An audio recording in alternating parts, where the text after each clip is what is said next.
25 апреля отмечается Международный день бумажных самолетиков в Европе. Этот праздник посвящен изготовлению и запуску бумажных самолетиков, которые появились в Китае более 2000 лет назад. Со временем стали они популярны и во многих других странах мира. Самый продолжительный полет бумажного самолетика – почти 28 секунд. Был зафиксирован рекорд по максимальной дальности полета.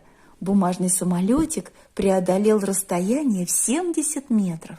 Самый крупный бумажный самолетик изготовили студенты из Германии. Размах его крыльев был 18 метров.